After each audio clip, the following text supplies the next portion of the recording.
After India's precision missile strike under Operation Sindoor, hitting both Pakistan-administered Kashmir and deep inside Punjab province, tensions between two nuclear-armed countries, are at all-time high, highest in the recent years.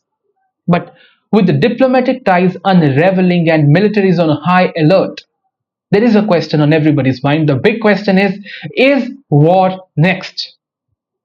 Defense analysts and international observers warn that the potential for full-scale conflict is very real.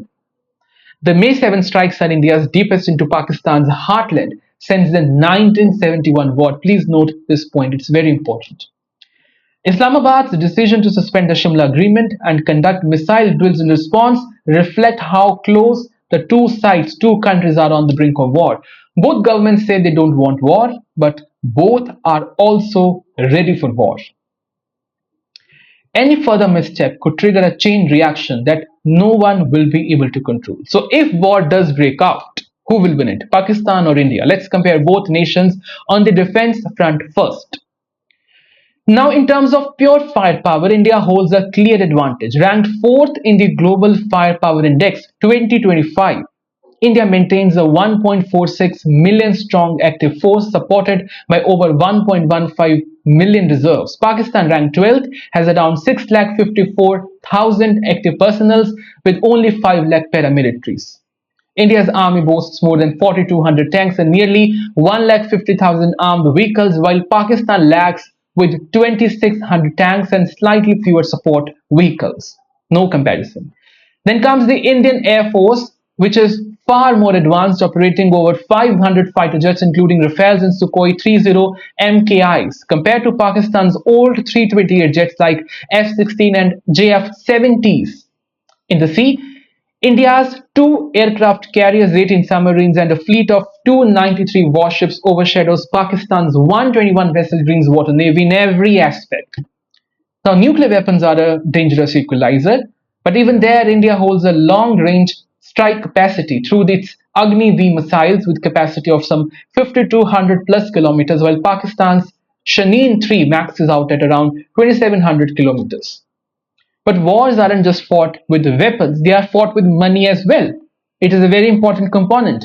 India's economy dwarfs Pakistan's on every front.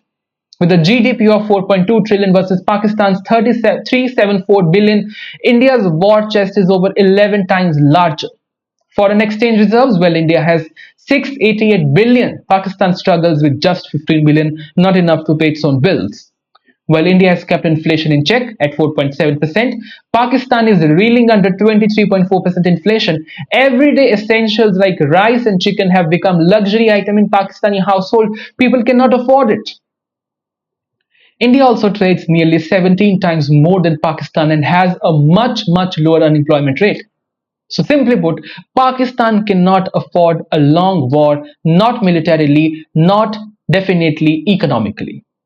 And if conflict escalates, India is expected to receive diplomatic and possibly logistical support from partners like France, Israel, and the United States of America.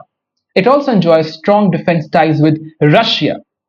On the other hand, Pakistan will likely lean on China, and China is also maintaining a good distance from Pakistan. Turkey and possibly a few Muslim majority nations, though few may want to be drawn away from the direct confrontation. They don't want to engage in direct confrontation. Even the United Nations and major global powers have called for restraint, fearing regional instability and global economic fallout, but no one has criticized India till now.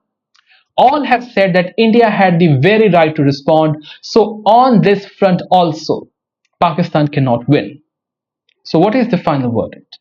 The final verdict is that India holds the upper hand militarily, economically, and diplomatically.